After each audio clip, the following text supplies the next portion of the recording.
እግዚአብሔር አምላኽና ይሁን እግዚአብሔር አምላኽና ዝተመስገነ ይሁን እግዚአብሔር አምላኽ ዛማዓት እዚኣ ብርሃን ገይሩ ስለዝሃበና ስብሓት ንስሙ ይሁን እግዚአብሔር አምላኽና ስሙ ብሩኽ ይሁን አምላኽ መስገን ኩላትና ርእስና ድኒና እስከንጸሊ ኣብ ሰማይ ኣብ ምድሪ ኣብ ትሕቲ ምድሪ ኣብ ልዕሊ ኩሉ ዝረአን ዘይረአን ሙሉእ ምልክን ስልጣንን ዘለካ ጎይታ ጎይቶት ንጉስ ነገስታት አምላኽ አማልኽቲ ኩሉ ክብሪ ኩሉ ስግደት ኩሉ አምልኾ ክትወስድ ብቑዕ ዝኾንካ አምላኽና ብጎይታ ኢየሱስ ስም ነመስግነካ ኣለና እግዚአብሔር አቦ በዘመዓልቲ ዝድማ ናባኻ ክንቀርብ እግዚአብሔር ገጽካ ክንደሊ እንሆ ህልውናኻ ደሊና ናባኻ መጺና ኣለና በኢየሱስ ክርስቶስ ስም ናይ ቃልካ ሓቂ ንነፍስ ወከፍ ክበርህ ጸልይ ኣለኹ መኽፋት ቃልካ ይበርህ ነገርታት ድማ ጥበብ ይህቢ ተባይል ተጻሒፍኩም ዘሎ በኢየሱስ ክርስቶስ ስም እግዚአብሔር ቃልካ ክፈተልና በኢየሱስ ክርስቶስ ስም ጊዜና ሁሉ ንስኻ ተረከቦ መንፈስ ቅዱስ ምርሓና በኢየሱስ ስም አሜን ማዓንተን በአር ብዛዕባ ትንቢት ኢሳያስ ብዛዕባ ናይ ስግደት ፈተና ዝብል ናይ ዘመን እዚ ተዛዓበየ ብድሆ ክንሪኦ ከለና ሰባት ናይ ስግደት ፈተና ከምዘለና ናይ ስግደት ፈተና ከምዘሎ አርጊጽና ክንሪኦ ንኽእል ሓቂ ማለት እዩ ስለዚ ሎሚ ንመን ኢኻ ትሰግድ ዘለኻ ነቲ ቀዳማይ ክስገደሉ ዝግብኦ አምልኾ ዝግብኦ ውዳሴ ዝግብኦ አምላኽ ዘይምስጋድ ዘምጽኦ ሳዕቤን እንታይ ባር ነቢ ኢሳያስ ጻውዒቱ እዚ ነይሩ እቶም ህዝቢ ካብቲ ያህዌ ዝኾነ እግዚአብሔር አክንድ ምስጋዶም አክንድ ምስዓቦም ገጾም ስለዝመለሱ ስለዝዓለው ካብ እግዚአብሔር ስለዝተመልሱ እግዚአብሔር ከአኒ ኣብቲ ሃገር ዕንወት ከመጽእ ከሎ ኣብቲ ማሕበራዊ ህይወት ዕንወት ከመጽእ ከሎ ኣብቲ መንፈሳዊ ህይወት ዕንወት ከመጽእ ከሎ ንርኢ ማለት ኢና መጽሓፍ ቅዱስ ክዛረብ ከሎ ካብተን ቀዳሞት ትእዛዛት 10 ትእዛዛት ተርእናየን ከምዚ ዝብለና ንእግዚአብሔር አምላክካ ንዕኡ በይኑ ተገዛእ ንዕኡ በይኑ አምልኽ ንዕኡ በይኑ ስገድ ዝብለና ኣብ ላዕሊ ኣብ ሰማይ ኣብ ታሕቲ ኣብ ምድሪ ኣብ ትሕቲ ምድሪ ኣብ ማይ ካብ ዘለው ንዓኻ ስእልን ምስልን ኣይትግበር ኣነ እግዚአብሔር አምላኽ ቀና አምላኽ እሞኒ ኣይትስገደሎም ኣይተገልግሎም ይዝብለና ስለዚ ንሕና ሎሚ ንመን ኢና ንሰግድ ዘለና ንመን ኢና ንምልኽ ዘለና ንመን ኢና ንስዕብ ዘለና ምናልባሽ መጽሓፍ ቅዱስ ከምቲ ዝብለና ምስልን ስእልን ዘለዎ ጣዖት ዘይብልና ክኸውን ይኽእል እዩ ግን ሎሚ እንድሕር ደኣ ዓቕምና ህይወትናን ጊዜናን ዝወስደና እንድሕር ደኣ ኣሎ ኮይኑ ንሰግድ ኣለና ማለት ኢና ነምልኾ ኣለና ማለት እዩ ይገዝኣና ኣሎ ማለት እዩ ምክንያቱ ነቢ ኢሳያስ ክዛረብ ከሎ ከም ኢሉ ኩሉ ትርእሲ ውቁዕ ኩሉ ትልብ ከዓ ሕሉል እዩ ኢልወሎ ታጠቕሲ ከነንብባይና ብሓደ ኮይና ትንቢት ኢሳያስ ምዕራፍ 1 ጠቕሲ 1-2 ከንብበ እግዚአብሔር ይዛረብ ኣሎ እሞ ኣቱም ሰማያት ስምዑ ኣቲ ምድሪ ጽንበሊ ንውሉድ ኣዕበኽዎን ኣልዓልክዎን ንሳቶም ድማ ካባይ ዓለው እስራኤል ግን ሓንቲ እኳ ይፈልጥን እዩ ህዝበይ ግን ኣይስተውዕልን እዩ ስለዚ እንስሳ ብሃም እንስሳ እኳ ንዋንኡ ዝፈልጥ ካብ ኮነ መብልዕ ጎይትኡ ዝፈልጥ ካብ ኮነ ህዝበይ ግና ንምንታይ ከምዚ ኢሉ ዓሉ ዘሎ ስለምንታይ ከምዚ ኢሉ ንድሕሪ ዝምለስ ዘሎ ናይ ምምላስኩም ውጽኢት እዚ ተወቂዕኹም ኣለኹም ናይ ዘይምምላስኩም ምኽንያት እዚ በፂሕኩም ኣሎ ኢሉ ክዛረቦም ከሎ ኢና ንርኢ ስለዚ ኩሉ ትርእሲ እንታይ ኢልወሎ ውቁዕ እዩ ኩሉ ትርእሲ ውቁዕ እዩ ኩሉ ትልቢ ከኣኒ ሕሉል ኢልወሎ ቃል እግዚአብሔር ክዛረበና ከሎ ኣብታ ጠቕሲ 4 ክዛረብ ከሎ ከም ኢሉ 4-5 ሓጣ ዓሌት በደል እተጻዕነ ህዝቢ ዘርኢ ገበርቲ እከይ ጥፍኣት ውሉድ ወይሎም ንእግዚአብሔር ሓዲጎም ነቲ ናይ እስራኤል ቅዱስ ንዕቆም ንድሕሪት ኣቢሎም ተመልሱ ምዕላው እናወሰኸ ካብ ትኸዱስ ንምንታይ ደኣ ትውቅዑ ኩሉ ትርእሲ ሕሙም ኩሉ ትልቢ ሕሉል ካብ ከብዲ ክሳዕ ርእሲ ገለ ጥዑይ የብሉን ይብሉ ካብ ከብዲ እግሪ ክሳብ ርእሲ ገለ ጥዑይ ዝበሃል የብሉን ይልዎ ኩሉ ትርእሲ ሕሙም ኩሉ ትልቢ ከዓ ሕሉል ይልዎ ሰብ እንድሕር ደኣ ነቲ ያህዌ ዝኾነ አምላኽ ነቲ ቅዱስ ዝኾነ አምላኽ እንድሕር ደኣ ምስዓብ ገዲፉ ሎሚ ክንሪኦ ከለና ሰባት ብብዙሕ ነገር ዝተሓዘ እቲ ርእሲ ኩሉ ውቁዕ እዩ ትልቢ ኩሉ ሕሉል እዩ ንምንታይ እንድሕር ኢልና ነቲ ክስገደሉ ክምለኸሉ ዝግብኦ አምላኽ እንድሕር ሓዲካ ደድሕር ካልእ እንድሕር ከይድካ ደድሕር ሚድያ እንድሕር ከይድካ ደድሕር ካልእ ሰብ እንድሕር ከይድካ ደድሕር ካልእ ኣለኒ ትብሎ ነገር እንድሕር ደኣ ከይድካ ሳዕቤኑ ብዙሕ እዩ ዝኸውን ውጽኢቱ ሕማቕ እዩ ዝኸውን ሃገራዊ ዕንወት ይመጽእ ማሕበራዊ ዕንወት ይመጽእ ሃይማኖታዊ ዕንወት ይመጽእ ብዙሕ ዲስትራክሽን እዩ ዝኸውን ማለት እዩ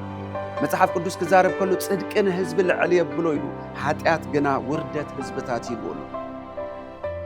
صدقي نهزب العل زبلو حاتيات جن نبوردت يزمرحكا نبودكات يزمرحكا نبطفعات يزمرحكا سلازي لومي نمنينا نسجد زلنا ناب እግዚአብሔር ተመለሱ እናበለ ከምቲ ኢሳያስ ጻውዒ ዘቅረበሎም እዚ ጻውዒተይ ናብ እግዚአብሔር ክንመለስ ንዑ ንበይኑ ክንሰግድ ንዑ ንበይኑ ክነምልኽ ንዑ ንበይኑ ክንግዛ እግዚአብሔር ይደሊ እዚዩ ትናይ ኢሳያስ ጻውዒት እምበር ንዑ ተመለሱ በዕራይ እንኳን ዋንኡ ዝፈልጥ አድግ እንኳን መብልዕ ጎይቱ ዝፈልጥ واي زي أتي وشتاون دحردا حموم كوينو دق خمي جيرو خطعي أتي متعاي كمت زلوا كاوشتيو أتي فوس خمت زلوا كاوشتيو أتي لوط خمت زلوا كاوشتيو بدق يكونن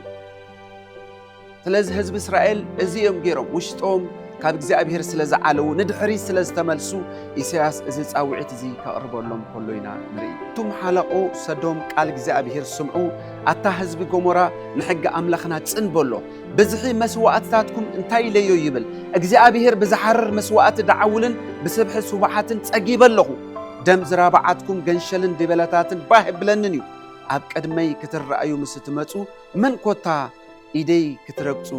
አጸደይ ክትረግጹ ደለየኩም كنتو مسوات بلعي اي تمصو عطان نعي فنفونيو سرق ورحي سنبتن اخيبان محبر نابسا مس اخيبا بعل اي عغوسوني نسرقي اوارحكم بعلاتكم نفسي تصلؤلا صور كوينني مسكامكم سيئنلخو اعداوكم مستزرغحو اعينتي كبخاتكم اخولن مهللاكوا انت بزحكم اي سمعني اعداوكم دم ملئنين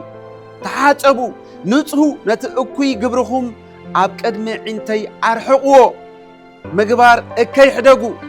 ምግባር ሰናይ ተማሃሩ ቅንዕና ድለዩ ንጥቁዕ ርድእዎ ንዘኽታን ፍትሒ ውፅእሉ ንመበለት ተጣበቁላ ክብል ከሎ ንርኢ ማለት እዩ ስለዚ ናይ ኢሳያስ ጻውዒት እዚ ይጽዋዕ ኣሎ እዚ ግበሩ ካብ እግዚአብሔር ምሕረት ክመጻልኩም ካብ እግዚአብሔር ዓወት ክመጻልኩም ካብ እግዚአብሔር ፍትሒ ክመጻልኩም ምክንያቱ ዘይመእዛዝኩም እዩ ዝኹሉ ዕንወት መጺ ዘሎ ሃገርኩም ባዲማላ ጓኖት መጺኦም ንግርሁኹም ንዘርእኹም በልዕዎም ኣለዉ መላግጽቲ ካልኦት ነገስታት ኮንኩም ኣለኹም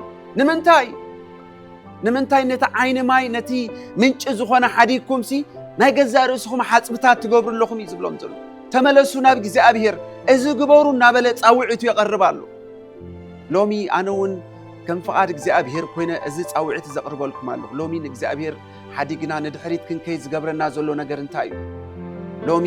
ሶሻል ሚዲያ ሒዝናሎ ርእስና ሒዝናሎ ኣእምሮና ሒዝናሎ ብዘይብኡ ክንነብር ዘይንኸውን ሰባት ኮይና ኣለና እንታይ ገዚእና ዘሎ እንታይ ዝመልከና ዘሎ እንታይ ዝቆጻጸረና ዘሎ ጊዜና ዝበልዖ ዘሎ መን ሓይልና ዝወስቶ ዘሎ መን ስለዚ ሎሚ ከምቲ ኢሳያስ ንህዝቢ እስራኤል ጻውዒት ዘቕረበ ተመለሱ ናብ እግዚአብሔር ንዑ ንበይኑ ስገዱ ካልእ ክመልከኩም ኣይትፍቀዱ ክጽብቐልኩም እዩ ከተጣዓልኩም ይዝበሎም እዚ ኢልዎም እቲ ውጽኢት ናይ ምምላስ ኣብ ህይወቶም ዝኸውን ነገር ክዛረቦም ከሎ እዚ ኢልዎም ምዕራፍ 1 ፍቕዲ 18 ሽዑ ምጽሞ ንሕድሕድና ንማጎት ይብል እግዚአብሔር ሓጢአትኩም ከም ጁኽ እኳ እንተቐይሐ ከም በረድ ክጽዕዱ ከም ዝዋዕውዕ እኳ እንተቐይሐ ከም ጻዕዳ ጸምሪ ክኸውን እዩ ሕራይ እንተበልኩም እንተተኣዘዝኩም ጣዕምታ ምድሪ ክትበልዑ ኢኹም ግናኽ እንተ ኣበኹም እንተ ዓለኹምን ኣፍ እግዚአብሔር ተዛሪባያሞ ብሰይፍ ክትዋሓጡ ኢኹም ሕራይ እንተበልኩም ኢሎም እንተ ተመለስኩም ጣዕምታ ምድሪ እቲኣ ክትበልዑ ኢኹም ኢሎም ክብርን እግዚአብሔር ኣምላኽ ናይ ምምላስ ውጽኢት ጣዕሚ ናይታ ምድሪ እቲኣ ሓይሊ ናይታ ምድሪ እቲኣ በረኸት ናይታ ምድሪ እቲኣ ምብላዕ ሰላም ኣብ ዙርያኻ ምዃን ዕረፍቲ ምርካብ ኣብኡ ጥራሕ እዩ ዘሎ ስለዚ ዕረፍቲ ክንረክብ ንሕና እንተኾይና እውን ሎሚ ናብ ኢየሱስ ክርስቶስ ክንመጽእ ኣለና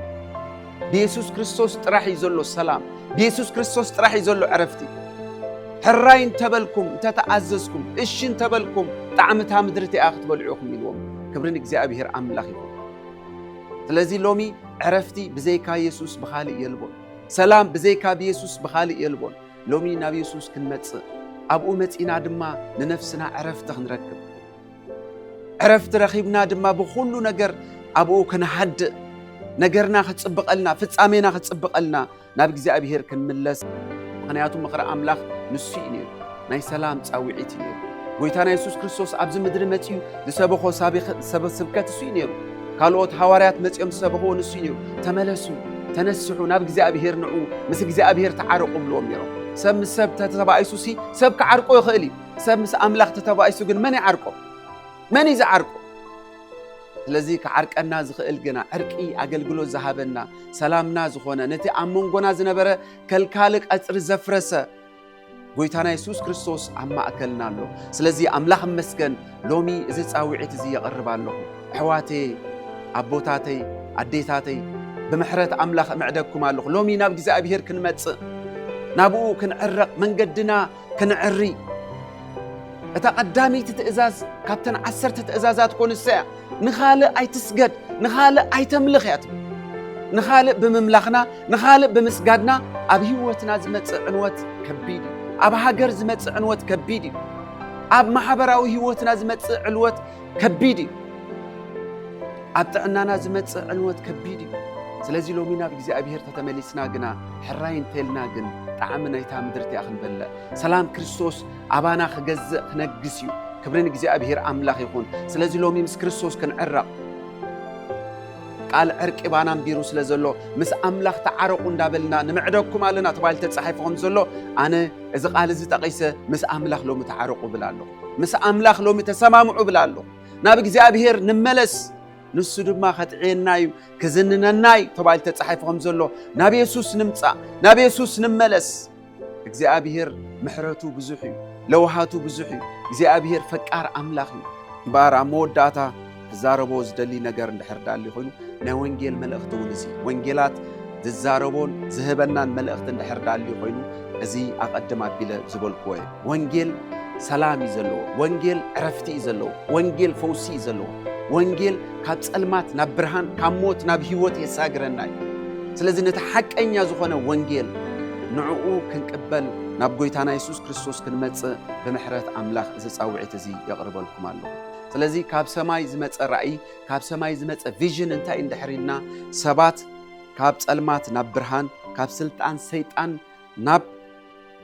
ኣምላኽ ክምለሱ ዝብላ ኣለዋ ስለዚ እቲ ናይ ስግደት ብድሆታትና ሎሚ ኣእምሮና ሒዝና ዘሎ እንታይ ልብና ሒዝዎ ዘሎ እንታይ ጊዜና ሒዝዎ ዘሎ እንታይ ሓይልና ሒዝዎ ዘሎ እንታይ ኩሉ ትርእሲ ውቁዕ ኢልዎ ኣሎ ኩሉ ትልብኻ ሕሉል ኢልዎ ኣሎ ምንም ዝኸውን ነገር እንድሕር ዳ ዘየሎ ኮይኑ ተቆጻጺርና ኣሎ ማለት መሊኽና ኣሎ ማለት ብፍላይ ምስ ሚድያ ዘለና ርክብ ማለት ሚድያ ሒዝና ኣሎ ልብና ሒዝና ኣሎ እዚ ሶሻል ሚድያ ዝበሃል ነገር ኣእምሮና ተቆጻጺርዎ ኣሎ ንሱ ዝተቆጻጸሮ ውጽኢት ከዓ ልብና ሕሉል ኣእምሮና ውቁዕ ኮይኑሎ ብዘሎ ካብ ርእሲ ስጋብ ከብዲ እግሪ ውቁዕ ኢልዎ ኣሎ ስለዚ ሎሚ ናብ እግዚአብሔር ተመለሱ ኢሉ ኢሳያስ ከም ሰበኾ ሎሚ ኣነ ዝኣዋጅ ዝእውጅ ኣለኹ ክብሪ ንእግዚአብሔር ኣምላኽ ይኹን ናብ እግዚአብሔር ኣምላኽ ንመለስ ኢየሱስ ክርስቶስ ጎይታ እዩ ኣምላኽ መስገን ክንጽሊ ኢና ሓጺር ጸሎት ክንጽሊ ኢና ስብሓት ንኣምላኽ ይኹን ኢየሱስ ክርስቶስ ትማልን ሎሚ ንዘለዓለም ንሱ እዩ ኣይተለወጠን እቲ ትማሊ ንሰባት ናብ ህይወት እናመርሐ ናብ ናይ ዘለዓለም ህይወት ዘእተወ ኢየሱስ ክርስቶስ ሎሚ እውን ንሱ እዩ ጻውዒ ዘቕርብ ዘሎ ስለዚ ዝኸበርካ ሓወይ ዝኸበርካ ሓፍተይ ኣቦይ ኣደይ ወላደይ ዝኾንኩም ኩላትኩም እዚ መልእኽቲ እዚ ትሰምዑ ብምሕረት ኣምላኽ እምዕደኩም ኣለኹ ሎሚ ናብ ኢየሱስ ክንመጽእ ሎሚ ምስ ኢየሱስ ክንዕረቕ ሎሚ ንኢየሱስ ክርስቶስ ተቐቢልና ድማ ንነፍስና ዕረፍቲ ኾነልና ኣቱም ጾር ዝኸበደኩም ትጽዕሩ ኩልኹም ንዑ ናባይ ኣነ ክዕርፈኩም እየ ከም ዝበለ ኣብ ኢየሱስ ዕረፍቲ ከም ዘሎ ፈሊጥና ናብ ኢየሱስ ክንመጽእ እዚ ጻውዒት እዚ የቕርበልኩም ኣለኹ ኸበርካ ሓወይ ዝኸበርኪ ሓፍተይ ሎማዓንቲ እዚ ጻውዒት እዚ ሰሚዕኹም ከም ናይ ግሊ መድሓኒኹም ኢየሱስ ክርስቶስ ክትቀበሉ ትደልዩ ሰባት እሞ ኸኣኒ ናትና ሓገዝ ትደልዩ ናትና ጸሎት ትደልዩ ናትና በቲ መንፈሳዊ ኣገልግሎት ክንምህረኩም ትደልዩ ሰባት እንድሕር ደኣሊኹም ኮንኩም በዚ ኣብ ታሕቲ ተጻሒፍልኩም ዘሎ ኣድራሻ ጌርኩም ክትረኽቡና ትኽእሉ ኢኹም ስለዚ እንድሕር ደኣ ኣብ ከመይ ኩነታት ከም ዘለኹም ኣይንፈልጥን እግዚአብሔር ግን ይፈልጥ እዩ በዛ ኣድራሻ እዚ እንድሕር ደኣ ረኺብኩምና እቲ ክትረኽብዎ ዝግባኣኩም ውስነት ክንህበኩም ኢና እግዚአብሔር ይባረኩም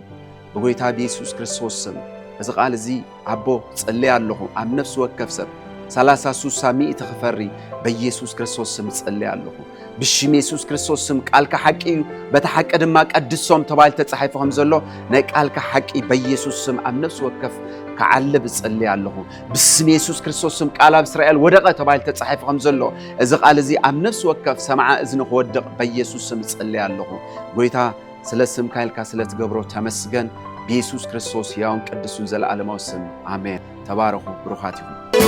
ምስጋና እግዚአብሔር አብ ጎሮሮ ተዛፉ ሰፊ